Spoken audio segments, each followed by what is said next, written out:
Hello friends, जय श्री कृष्ण। मारा kitchen में तमारू स्वागत है। आज आपणे बनावीशुं शियाळानी कड़कड़ती ठंडी में खावानी मजा पड़ी जाए तेवा शाकभाजीथी भरपूर कुरकुरा क्रिस्पी नवा भजिया। भजिया तो तमे बहु ज खाता हशे, पण आ घणा शाकभाजीथी भरपूर भजिया क्यारेय नहीं खाता होय, क्यारेय बनाव्या पण नहीं होय। आ भजियामां बिलकुल तेल नहीं रहे, एकदम क्रिस्पी अने कुरकुरा बनशे। देखावमां जेवा कलरफुल लागे छे तेटला ज खावामां लाजवाब टेस्टी छे। तो चलो मारी साथे रेसिपी स्टार्ट करिए। रेसिपी स्टार्ट કર્યા પહેલાં જો તમને મારી રેસિપી ગમતી હોય અને હજુ સુધી ચેનલને સબસ્ક્રાઈબ ના કરી હોય તો પ્લીઝ સબસ્ક્રાઈબ કરજો અને બાજુમાં આપેલ બેલ આઇકન પ્રેસ કરજો એટલે નવી નવી રેસિપીના નોટિફિકેશન મળતા રહે।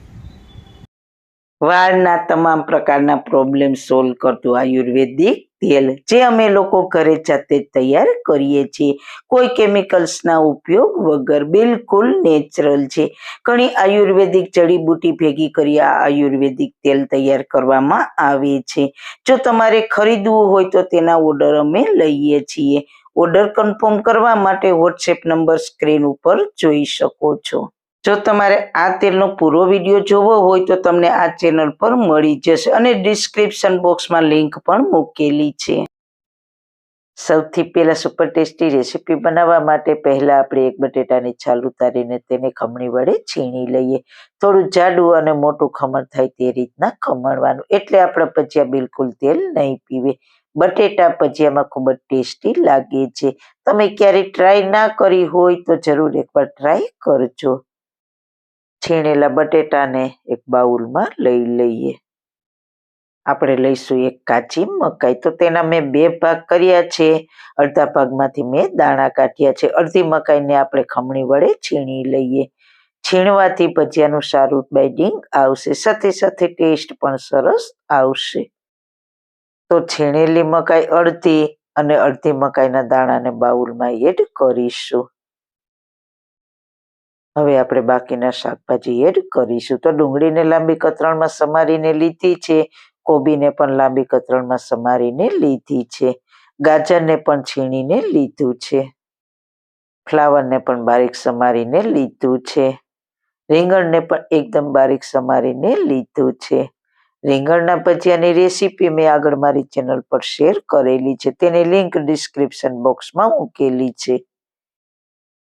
આમાં કોઈ શાકભાજીનું માપ હોતું નથી, તમને જે શાકભાજી વધારે ભાવતા હોય તે વધારે ઉમેરી શકો છો અને ના ભાવતા હોય તેને સ્કીપ પણ કરી શકો છો।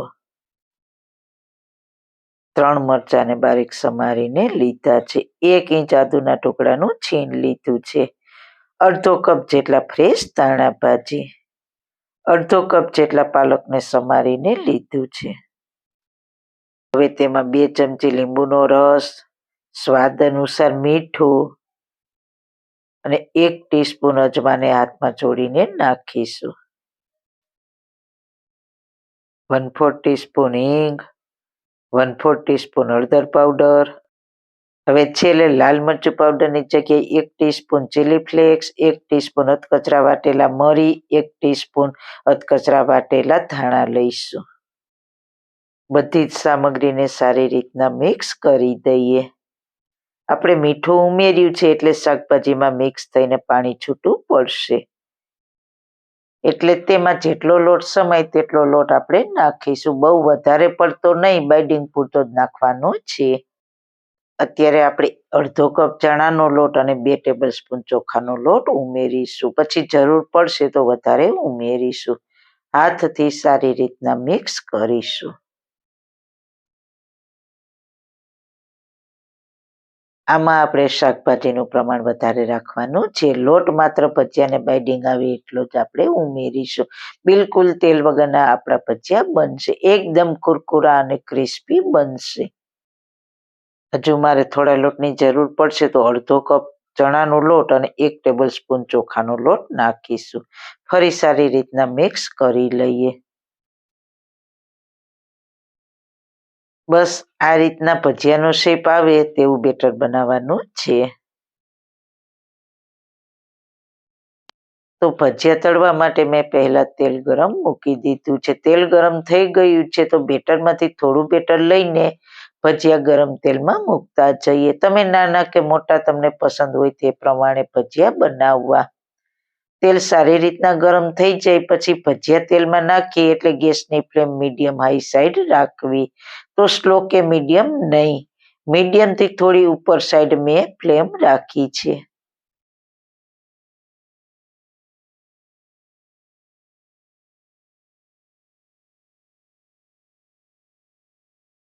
એકથી 1.5 મિનિટ જેવું થાય એટલે ભજીયાની સાઈડ ચેન્જ કરીશું. બીજી સાઈડ પણ 1થી 1.5 મિનિટ જેવું થવા દઈશું એટલે ભજીયાનો કલર આવો સરસ આવી જશે. હજુ આપણે તેને થોડા ગોલ્ડન અને ક્રિસ્પી કરીશું.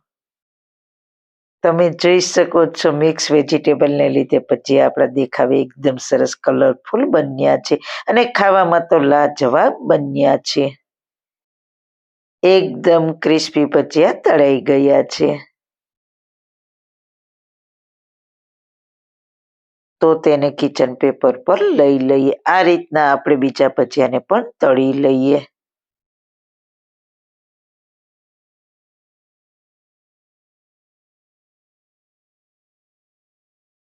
તમને એવું થશે કે ભજીયા તળતી વખતે તેલમાં છૂટા પડશે. આપણે લોટ ઓછો વાપર્યો છે અને શાકભાજી વધારે છે એટલે, પણ બિલકુલ નહીં પડે. તમે જોયું ને મકાઈનો દાણો પણ છૂટો નથી પડ્યો કારણ કે આપણે બાઇન્ડિંગ એકદમ પરફેક્ટ કર્યું છે એટલે.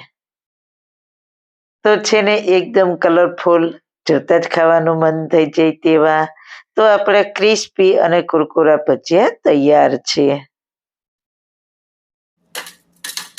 તો સાંભળો છે ને ક્રિસ્પી અવાજ. તેને આપણે ખજૂર આંબલીની ચટણી અને મરચાં સાથે સર્વ કરીશું.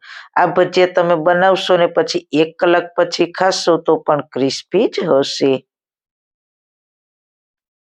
તો મિત્રો આ શાકભાજીથી ભરપૂર ભજીયાની રેસીપી તમને કેવી લાગી? જો સારી લાગી હોય તો તમારા ફ્રેન્ડ્સ ફેમિલીમાં શેર કરજો ને મારી ચેનલને સબસ્ક્રાઈબ કરજો. ફરી મળીશું નવી રેસીપી સાથે. જય શ્રી કૃષ્ણ.